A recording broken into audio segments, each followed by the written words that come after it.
Shalom, family. God bless you. So I'm coming back with another message.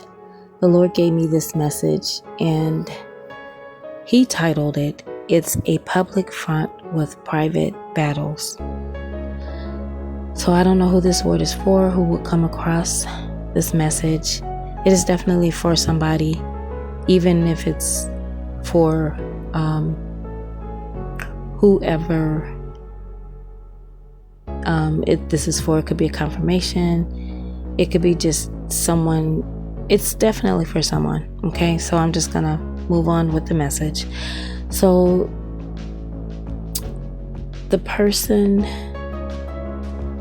that they went towards, left you for, has turned their world upside down.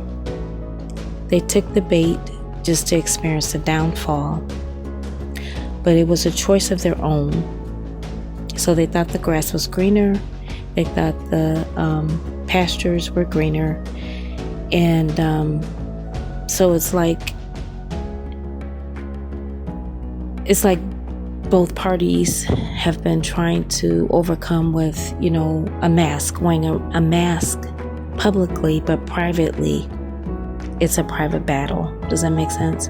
So it's a battle of despair, sleeplessness, shame, disgrace, endless fights, disagreements that might have already occurred and might still be going on. But it's something that it never comes to a resolve or an end. And someone's at their wits' end. So the battles of regret, remorse, it's a total nightmare. They chose a fake life that they didn't know they were going to choose. Does that make sense? They can't showcase a life. They can't even showcase their life because that's how bad the choice was. A life chosen by others' opinions, including their own. And it has brought them much despair, but it's like kind of like fighting through a storm you feel like you're never going to get out of. Does that make sense? And all you can do is really just keep going, keep praying, keep, asking God. Even if you've repented, it's just one of those situations where you reap the benefits of what was sown. You reap the benefits of what the choices were. Does that make sense? So it's a public front with private battles, meaning, anyone can put on a face, a mask. Anyone can smile with the picture, put on a pretty outfit and smile for the camera. But behind closed doors, it's a private battle.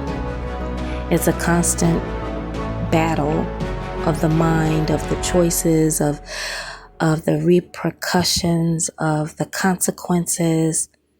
This is a continual battle that they've had to fight through. And whether it was the one making the choice, it's actually on both sides. The one that made the choice, the one that chose, the one that was chosen, they're battling. The one that made the choice, they've been battling. And so that's why I believe God gave me the title. It's a public front, but private battles. So I cover. I pray that God would heal, that He would restore, that God would redirect, that God would give wisdom, insight, that, because it's something you don't wish on anyone, This is something that, it's really birthed out of choices, of bad decisions, of bad, advice, taking people's advice. And so if I had any advice to offer anyone, including myself, is to always go to God and ask Him, what do you think about this person? What do you think about this situation? Because all of us have been there. All of us has made a mistake in our lives. It may not be relationally. It could be a choice, a bad job, or a bad decision with friendships. It could be anything, covering any title. But this specifically was for someone. Public front with private battles. But I pray that God will see you through. as the Bible, the Word of God says that we reap what we sow. A man that sows, he's going to reap whatever it is that he's sown, the seed he's sown, whether it was intentional or non-intentional, whether knowingly or unknowingly going into something blinded, it can really harm you and bring destruction. But I pray that God would have mercy and that he would show his mercy and grace over whoever this word is for. God bless you. I pray you all have a great morning. Shalom.